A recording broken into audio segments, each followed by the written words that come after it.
भैया मुझे नहीं पता, बट अपनी जिम्मेदारियों का एहसास हर किसी को होना चाहिए।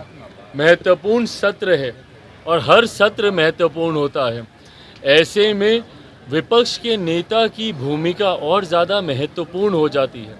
आप कोई साधारण विधायक नहीं ना हैं, आप एक संवैधानिक पद पर हैं और आपके पद की गंभीरता बढ़ती है जब आप विपक्ष के नेता की भूमिका में होते हैं। ऐसे में उसको गंभीरता से लेना ज़रूरी है। मुझे नहीं पता कि वो क्यों विधानसभा से गायब थे, पर कारण जो भी हो इसको भी उतना ही महत्व देना चाहिए। एक सवाल है कि कांग्रेस की विधायिका है, उन्होंने सवाल खड़ा किया है कि रामगढ़ में बिहार के लोग मुखिया क्यों बनते हैं। डेमोग्राफी चेंज करने सवाल है। क्या चीज़? रामगढ़ में बिहार के लोग आकर मुखिया क्यों बनते हैं? बिहार वहाँ पे रामगढ़ में बिहार के लोग मुखिया क्यों बनते हैं आके? क्या मतलब? कांग्रेस की नेत्री है, उन्होंने झारखंड के सवाल किया कि झारखंड में आके क्यों आके बिहार के लोग आके मुखिया बनते हैं। देखिए, ये क्षेत्रवाद फैलाने का प्रयास विपक्ष के नेताओं के द्वारा से समय समय पर होता रहा है।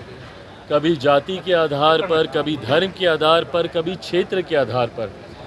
मुझे खुशी है इस बात की, बिहारियों में इतना सामर्थ्य है।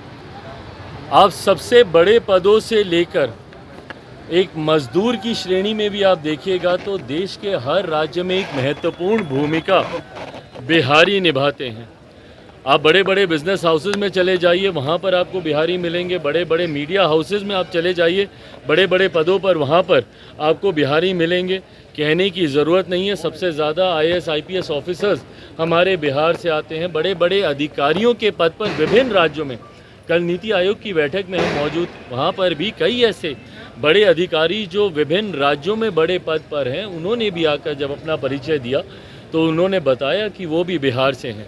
और वहीं एक ऐसा बड़ा तबका भी बिहारियों का है जो विभिन्न राज्यों में जाकर मजदूरी का काम करते हैं और उस राज्य की अर्थव्यवस्था को गति देने का काम करते हैं।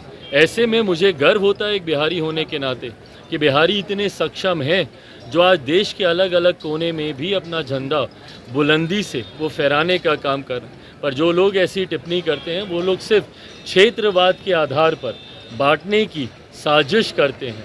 मैं मानता हूँ भारत सिर्फ भारतीयों का है और भारतीयों को ये संवैधानिक अधिकार है कि देश के किसी भी कोने में जाकर वो कार्य कर सकते हैं। धन्यवाद।